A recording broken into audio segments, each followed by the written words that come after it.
Good morning, good morning, good morning. It's May. Welcome to the Unitarian Universalist Fellowship of Midlands online worship service. My name is Beth Sperry, and I am the worship associate for this morning's service. Jim Chrisman, UUFOM member and leader of the Environmental Justice Focus Group on our Love team, will be leading the service today. Yay! Jim is a retired veterinary pathologist, a grandparent, an outdoorsman, a woodworker, and a writer. He's a climate activist who has led the Midland chapter of Citizens Climate Lobby for 8 years and is deeply frustrated by our lack of meaningful action as atmospheric greenhouse gases continue to rise and warm the planet. So if you haven't already, please type into the chat box who you are and who you have brought with you today. Please look for the link in the chat to tell us a little more about yourself. Unitarian Universalism is a welcoming and inclusive religion. It encourages us to keep open hearts and minds because our own experience, conscience, and reason are the final authorities in religion. It affirms the inherent worth and dignity of every person and that we are all connected to each other and the earth.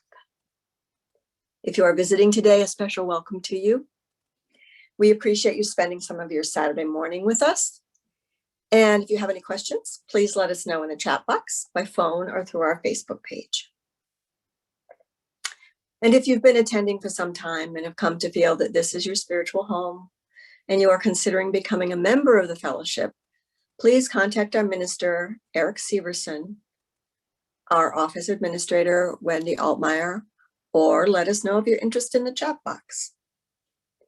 If you have a chalice or a candle at home and would like to join in our chalice lighting remotely, now would be a good time to get that ready. We will be including joys and sorrows this morning as we normally do during the service. You will want to find the participant icon to raise your hand for that. And now we will move on to announcements, which you will see on your screen. Next week's service will be Stories Can Change the World, led by Reverend Eric Severson. Author Ursula K. Le Guin once wrote that storytelling has the power to show that the way things are is not permanent. Join us in examining how powerful stories can change the world for the better, led by the Reverend Eric Severson. Remember, there's no religious education today, so our next class will be Sunday, May 9th at 1 o'clock. And yay, Wendy, our new website is available. Thank you, Wendy and Eric and everybody who put so much effort into it. You can check it out at uufom.org. Members received their new passwords via email on Friday, and so contact Wendy if you have any questions. The UUFOM COVID-19 Task Force is looking at ways we can safely reopen. If you have been vaccinated, please contact Maxine Gettler. Further information, including reflections from our minister, Reverend Eric Severson, and more can be found in our weekly Candle Flame newsletter or on our Facebook Friends group. And now, a special announcement from our auction team.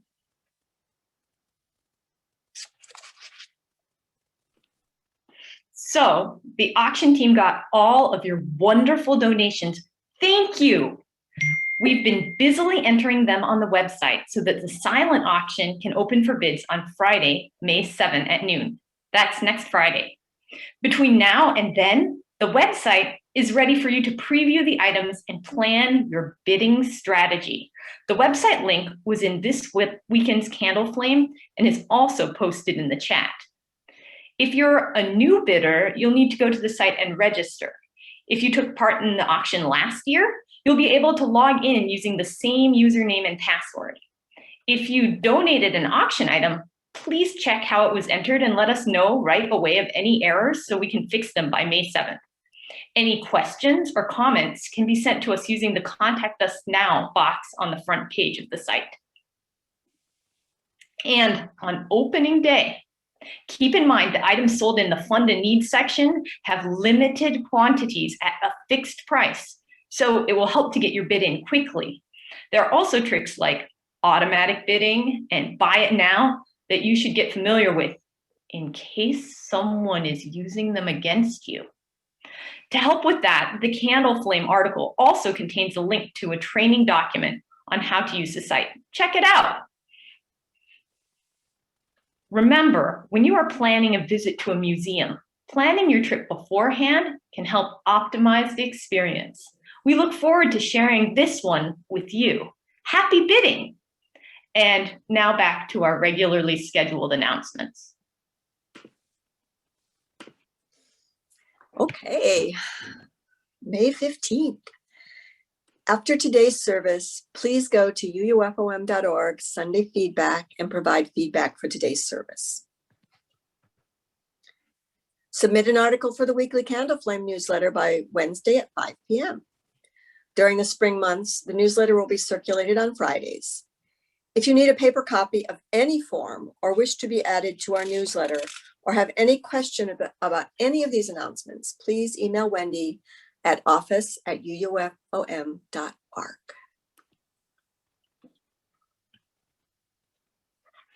All right, today is Birthday Recognition Sunday. If you have had or will have a birthday in May, or if we missed yours in April, please raise your hand in the participant area of your screen and or type your birth date in the chat box. Wendy will acknowledge you by name. Birthday, Simon. His birthday is on May 16th. Liam Barth will be 8 tomorrow, and Shayna is turning 36 on May 4th. Jill Crispin's birthday is May 21st. She'll be 69. Happy birthday, everybody. Now, with your white mics muted, please join the UUFOM choir in singing Happy Birthday, everybody. Happy birthday to you. Happy birthday to you. Happy birthday, dear everyone. Happy birthday to you.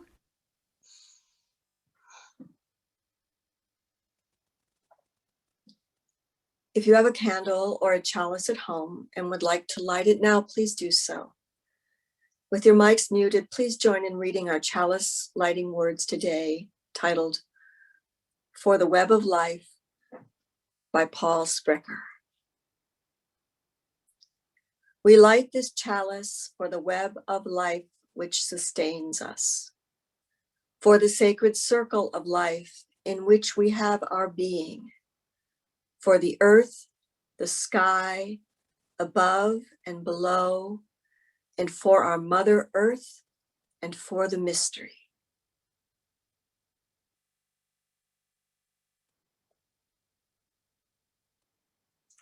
Now Jim will share our opening words.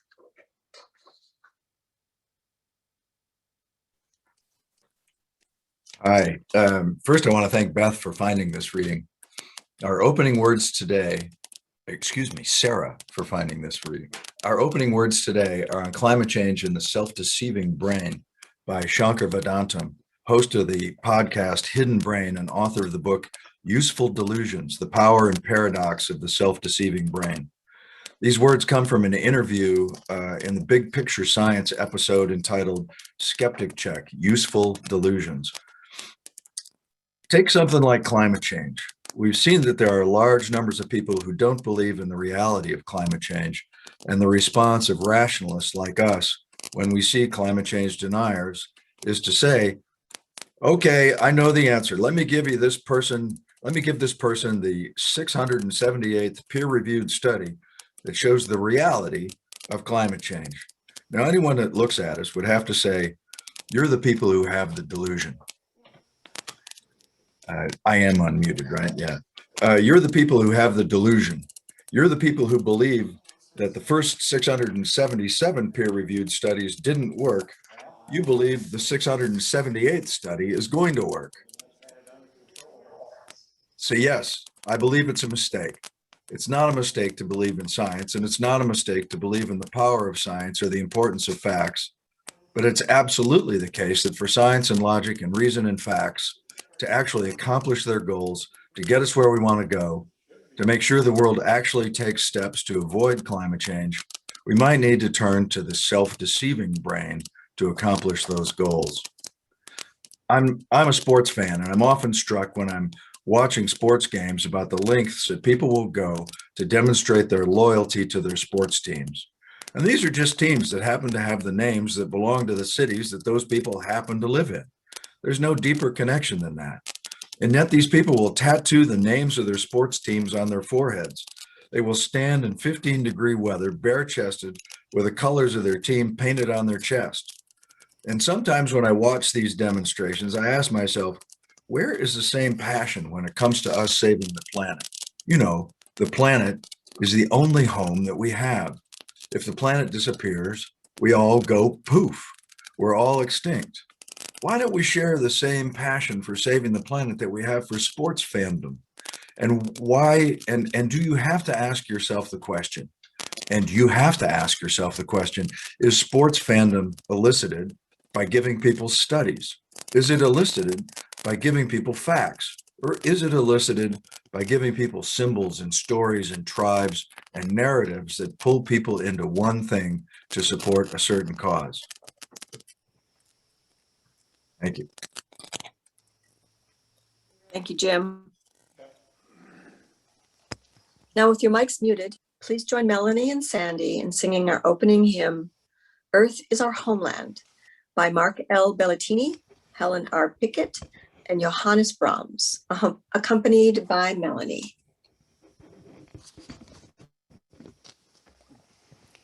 Thank you. And I want to do a sound check to make sure you can hear us because our computer was down. Awesome. Thank you.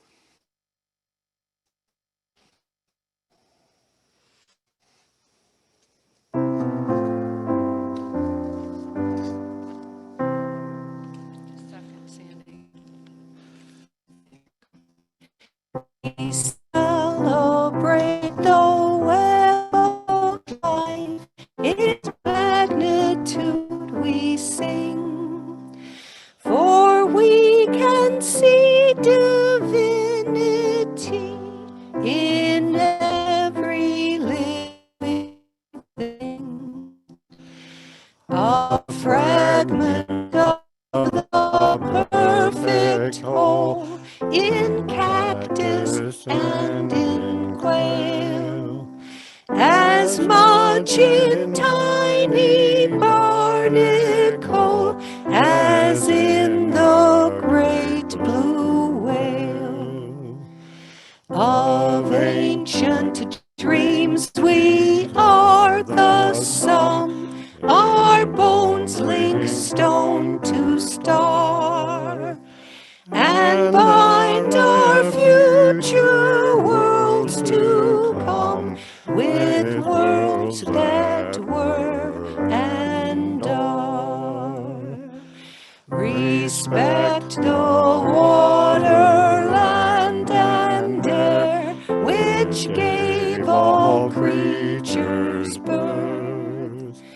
Protect the lives of all that share the glory of the earth.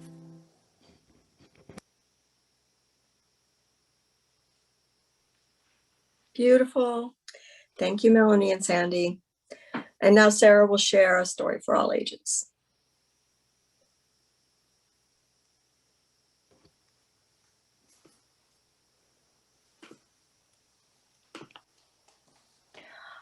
Our time for all ages today is Peckin by Shel Silverstein. It's short, so listen carefully. The saddest thing I ever did see was a woodpecker pecking at a plastic tree. He looks at me and, "Friend," says he, "things ain't as sweet as they used to be." So since that was so short. I was hoping that maybe we could have some interactive time. And what I'd like you to do is, if you're a kid or if you're young at heart, I would like you to either type into the chat or have your parents type into the chat if you can't type. How did that poem make you feel?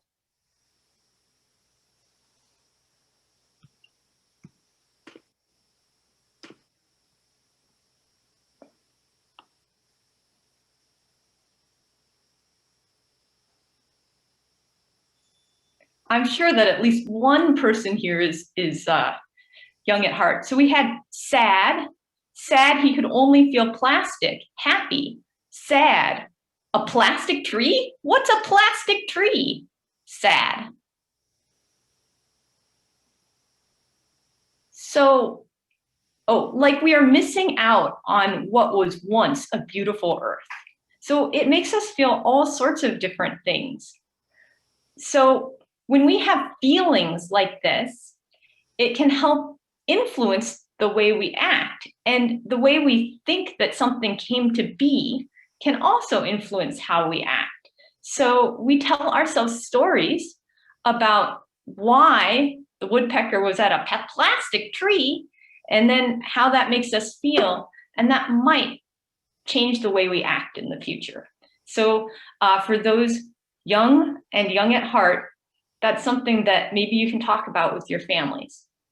And now Jim will share a brief meditation. Right. I invite you now to center yourselves and enter into a time of reflection, meditation, or prayer. Today's meditation on climate change, is by Sarah and me. We wrote it together. Close your eyes and imagine your favorite place in nature. What is it like?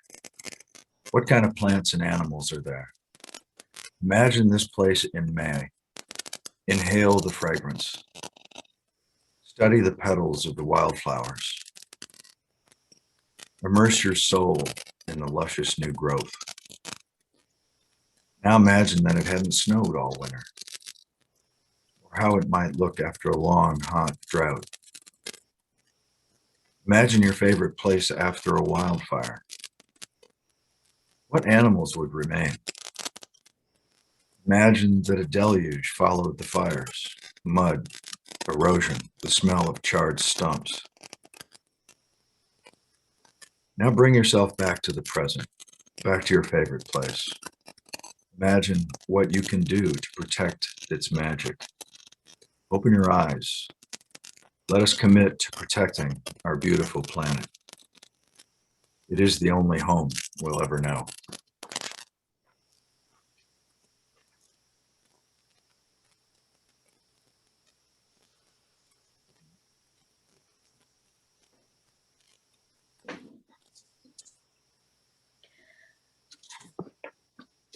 Our readings today consist of two poems. The first is Lullaby in Frackdown by Lillis Mellon Guinard.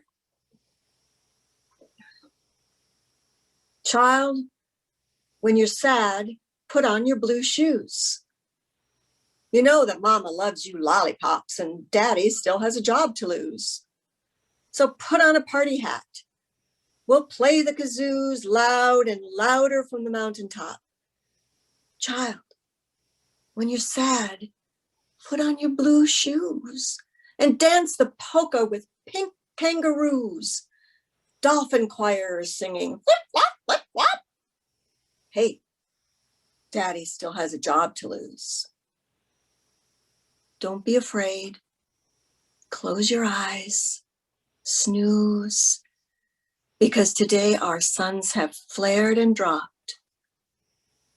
Tomorrow when you wake, put on your blue shoes.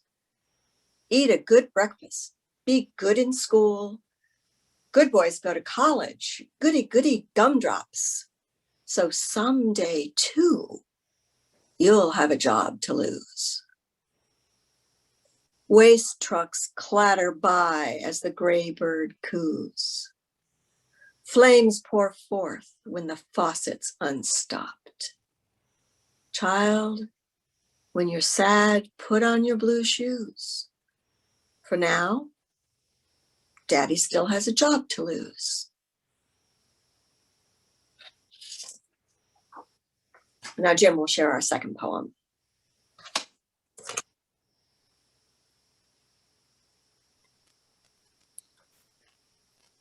All right, this is a poem called "Dating Fossils" that I wrote some years ago. It was published just a couple of years ago in a little magazine called Counterpunch. It gets requested once in a while when I do readings, so I thought maybe you guys hadn't heard it, so I'll read it for you. It's called "Dating Fossils." Time was a guy could mark time by the evolution of tail fins. Take the 57 Chevy with those sharp dorsals everybody loves. They shrank, they consolidated, they got round and chubby as limb buds in 58. In 59, the Chevy grew wings, organic steel, round and graceful. It was shark to lungfish to pterodactyl, and you could set your clock by it, follow the curve of time's feathered arrow. Even in Kansas, the changes sliced across the dappling wheat fields of June like it was the getting late Jurassic and pants were on fire in the Cretaceous. They'd cruise smooth as mudflats, gleaming winglets, tracing a level line just above the pale turning heads. Wrapped in fire engine red or baby blue, they were hard-bodied and bejeweled with turtle wax scoots of chrome. Beside him his date in her jeans. Behind him, a trace of carbon, not a thought about fossils. Meanwhile, back in Detroit, they built a powerful wind tunnel to blow away the last resistance. And the great tunnel gave just one answer: jelly bean. Jelly beans pushed on the straits and on the plains. The terminal velocity kept rising and rising. And the faster we went, the more we looked the same. Differences imagined, tinted, distracted, blurred. It was the death of evolution, the phoenix of assertion.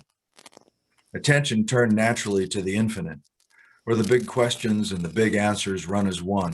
One answer, one thought, one way.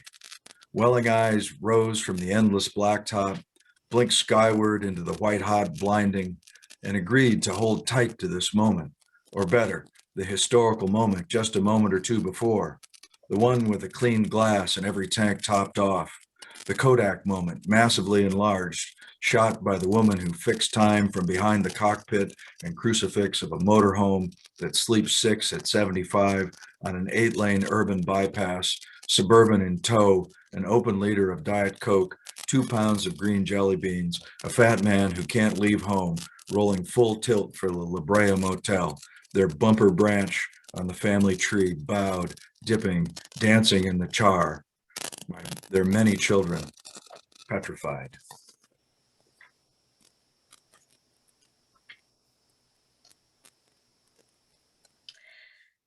Let's share now in an interlude. Prelude, Opus 28, number 25, by Frédéric Chopin, played for us today by Melanie.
Thank you, Melanie.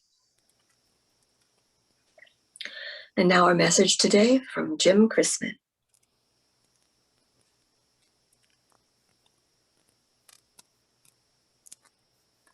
Hi.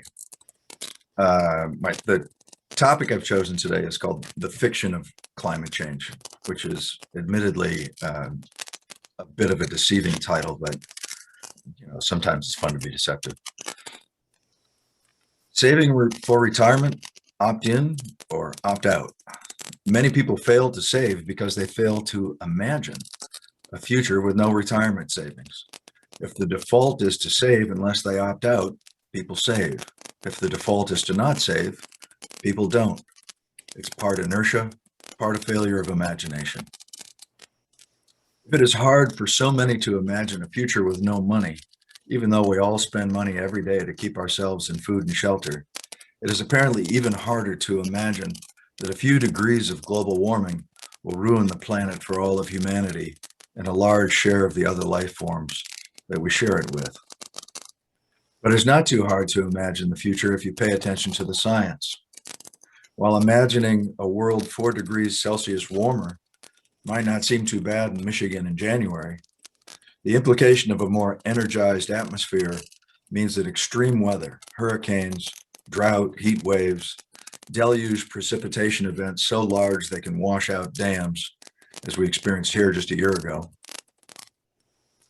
Global warming means failing agricultural production and marine ecosystems, melting polar ice causing rising sea levels and coastal flooding, climate refugees, and resource wars. The implications range from disastrous to catastrophic. Social scientists say this level of warming and subsequent environmental and social chaos will overwhelm our ability to cope and likely lead to the collapse of human civilization. And psychologists tell us that faced with such dire and cataclysmic predictions, many of us blot out reality. Our minds want to imagine a future just like today, only with more stuff. Science gives us the data to project our trajectory into the future. Artists and writers can make it vivid through novels like Anne Charnock's Bridge 108, or Margaret Atwood's Mad Adam, or movies like Waterworld and the Mad Max series. And for the time, we are immersed in these apocalyptic tales, and if they're well told, we can easily imagine ourselves, our children, caught in these horrors.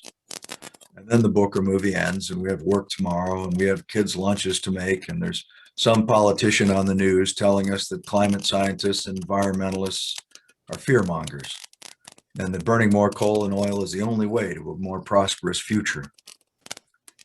Politicians owned by fossil fuel interests and the news outlets allied with them mock and vilify the truth tellers, the environmentalists and the climate scientists, as if they live on another planet.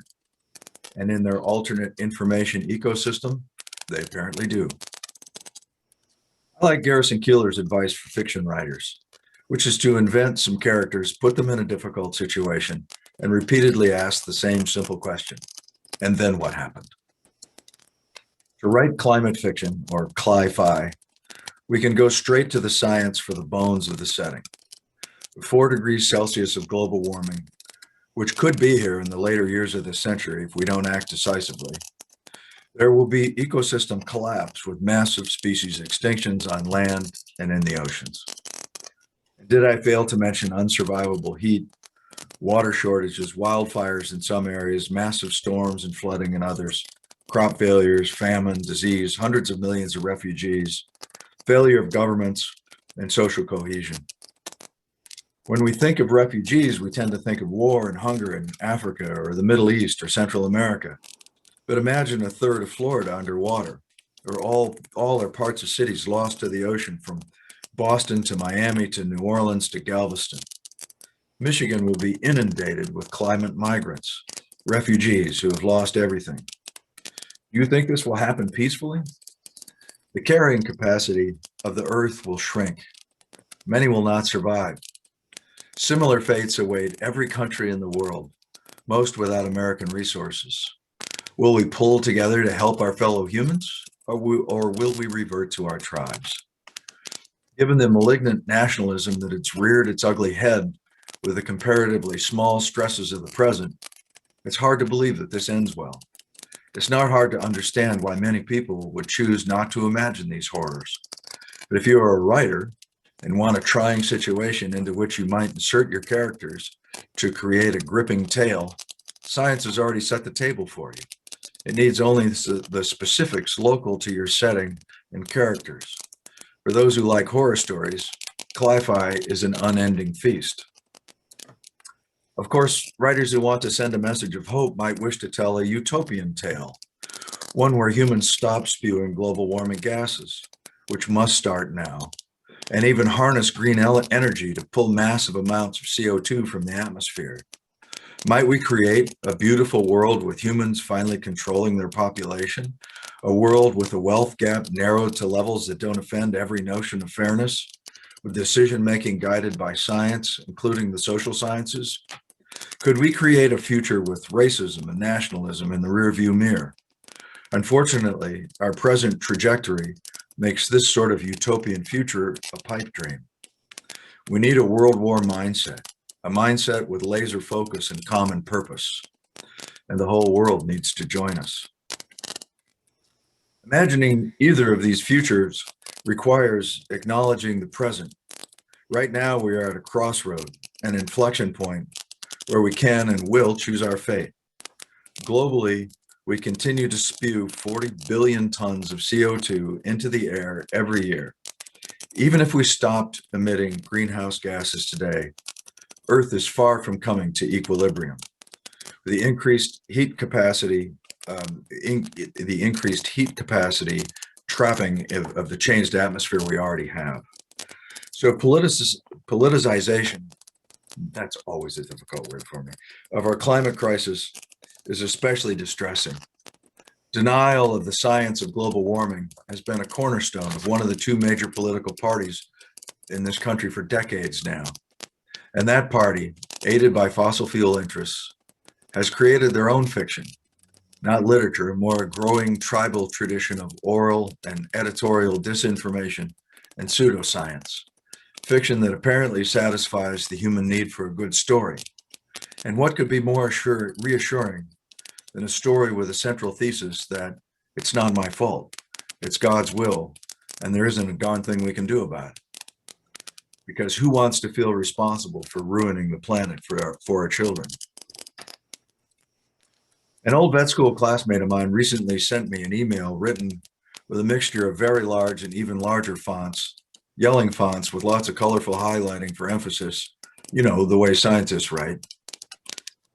It claimed to be a message from an emeritus professor somewhere who says that the increased CO2 in the atmosphere comes from volcanoes. This ridiculous screed ended by advising me to have a nice day. Except that volcanoes have produced less than 1% of the CO2 in the atmosphere, and they haven't increased in recent history. Another friend from undergraduate days, a man who rose to the top of the chemist ranks at Dow, thinks global warming is caused by high heat-trapping clouds that are initiated by cosmic rays. Except that clouds and warming show no relationship to cosmic ray levels. Another guy from my floor in Abbott Hall when I was an RA at Michigan State became an engineer and an entrepreneur. He no longer speaks to me because I laughed when he explained that CO2 couldn't be doing it because the molecules are too far apart. Except that the lab work that first showed the ability of CO2 to absorb and re-radiate heat and how the effect increased with higher concentrations was done shortly after the American Civil War. We know exactly how this works. Others, like our congressman, simply say, the climate is always changing, which is true, except not this fast, which is lightning fast on a geological time scale, and not for this reason.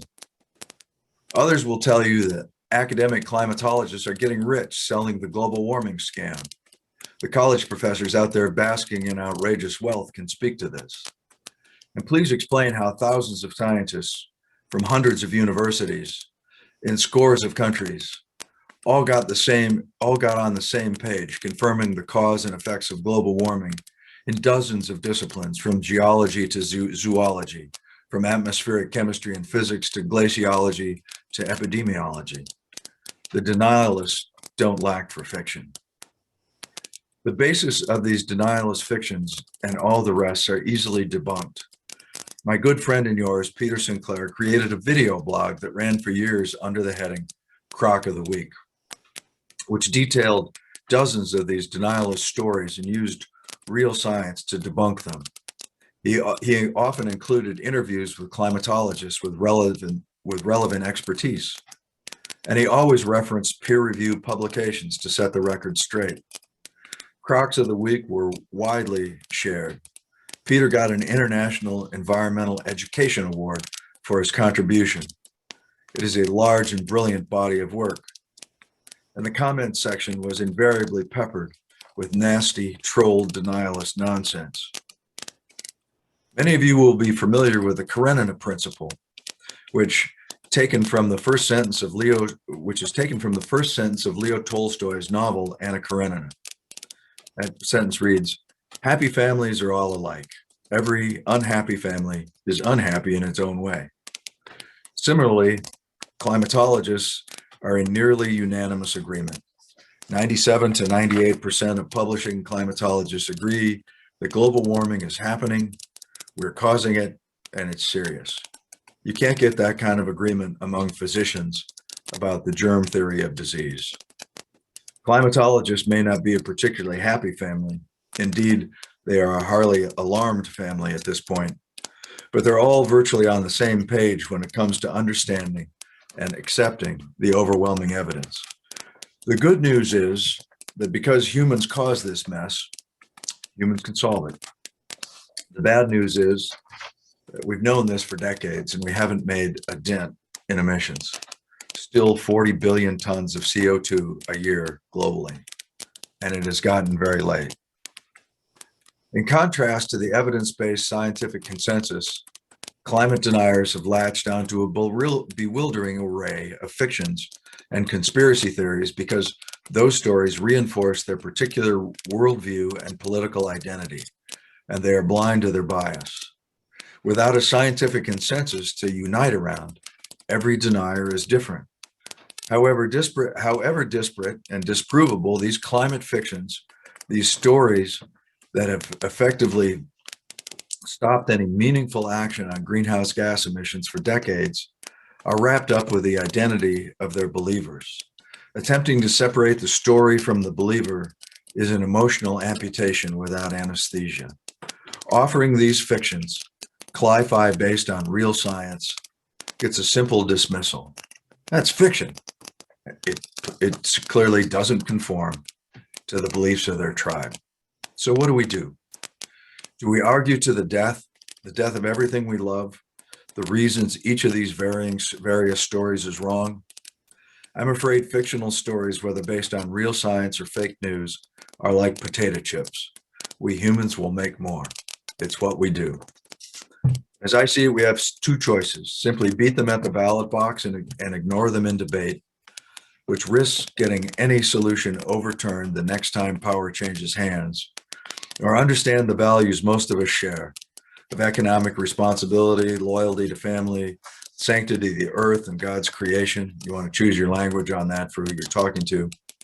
A clean and pure environment, and present policies and rationales that speak to these values.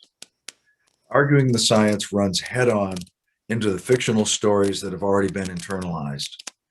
And of course, the internet has made it possible to follow one's particular proclivities down a rat hole of endless craziness and meet others who will reinforce your delusions. For many, the internet has become a perfect storm, a polarizing vortex of tribal warfare. Think Q, think insurrection, think the big lie that the election was stolen. So I'm sure you can hear it coming. I'm going to tell you yet again about the solution I've been pushing for almost a decade. I think it is the single best thing we could do. It's a revenue neutral, non-regulatory, market-based solution that Republicans ought to be able to get behind.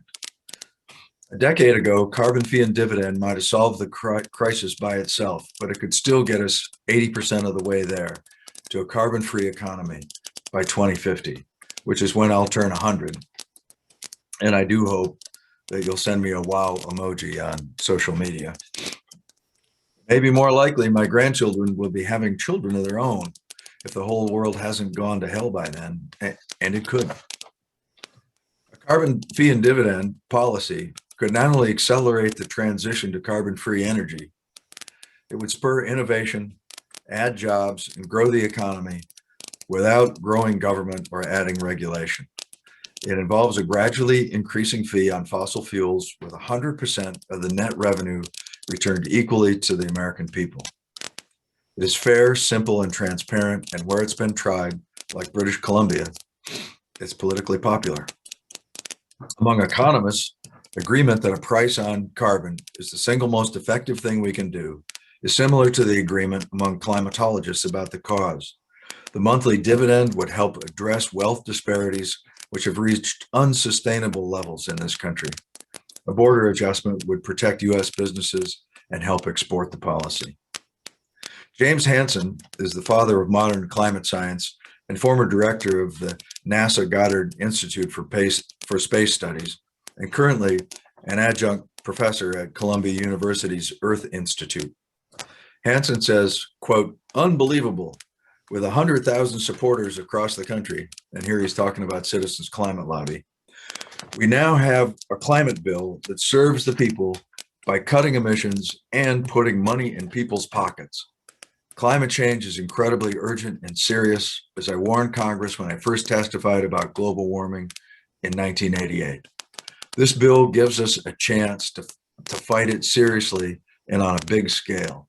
I encourage everyone to support the Bipartisan Energy Innovation and Carbon Dividend Act."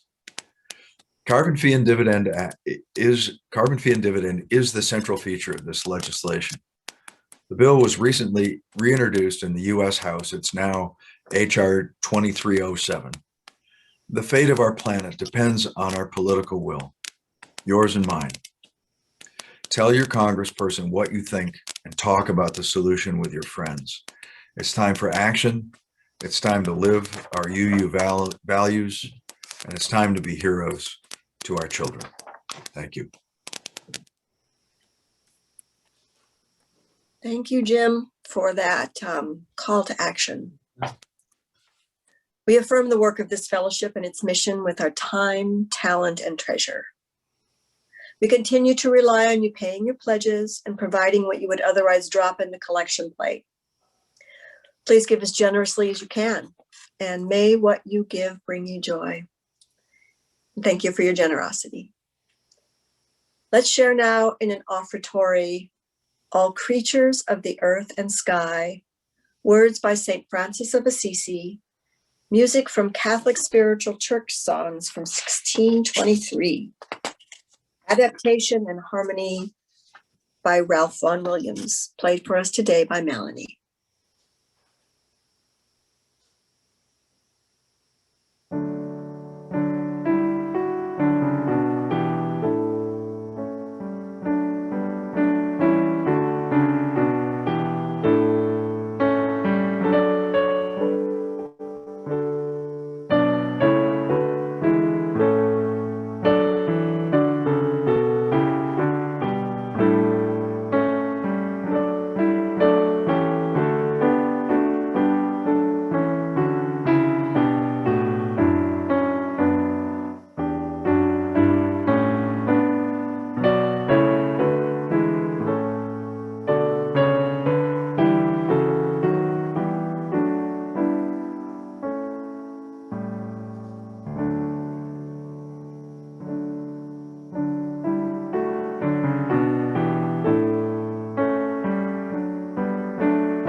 Oh, Melanie, thank you so much. And now with our mics muted, let's join Melanie and Sandy in our closing hymn, Earth is Our Homeland, by Mark L. Bellatini, Helen R. Pickett, and Johannes Brahms. And of course, accompanied by Melanie.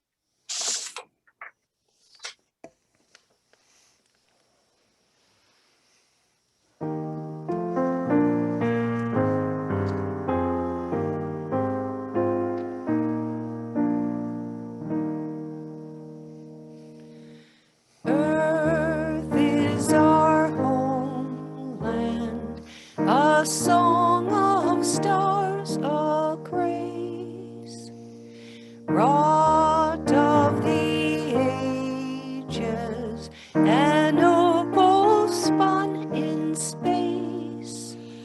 Dawn's far blue hills, Soft nighttime still, dark ocean depths blue stone. forgive sublime that hollow time We'll sing, making deep thanksgiving known. Word is our glory, our breath, our air, our cry.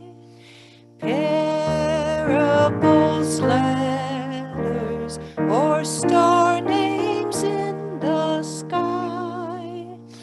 Or miss that play, As poets pray, bring meaning to our lives. for story. Oops, sorry. For every praise that tones our days, We'll sing till the final day arrives. Music is wonder, an alchemy of art. Love's pure enchantment, communion for the heart. From chant to song, From jazz to Brahms, no soul may stay at rest. for gatherings of stress. I'm sorry. For starry choir in sky of fire. We'll sing, joined with them in anthem blessed. Hope is our high star, the certitude of love brings. Silence our center, our living water spring. Though aching heart, No self apart, from whole and mystery, for gatherings of strengthening. we'll sing throughout human history.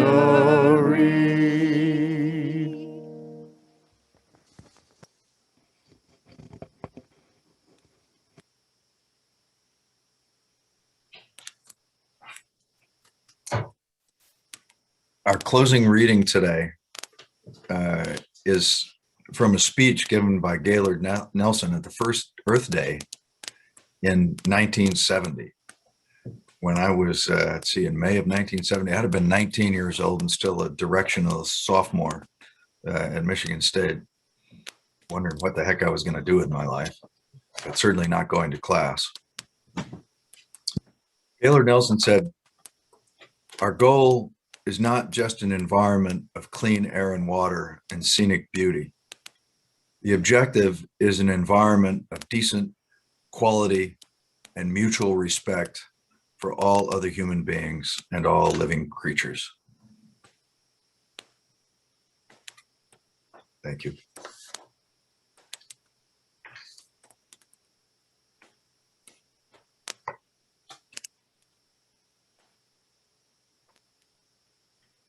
Thank you, Jim.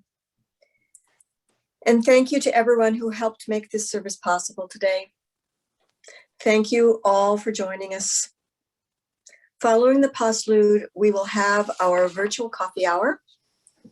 We invite you to stay to chat if you can. You may choose to stay in the main room and speak with Jim, or join one of the breakout rooms for our conversation and fellowship.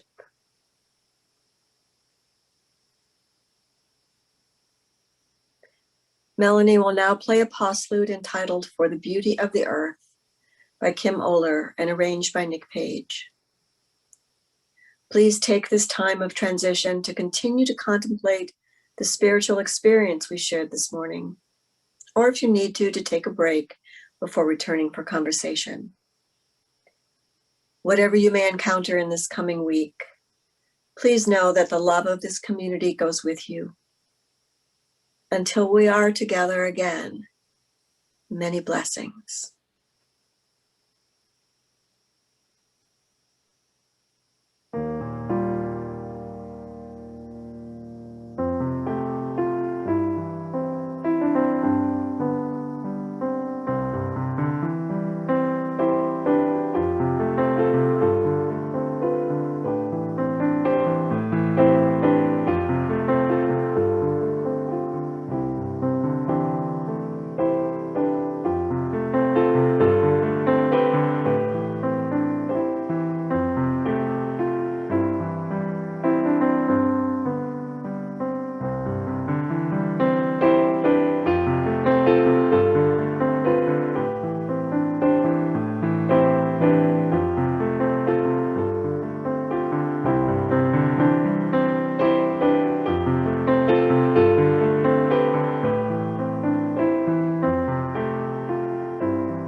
Thank you, Melanie. Now Wendy will share some information about supporting our fellowship.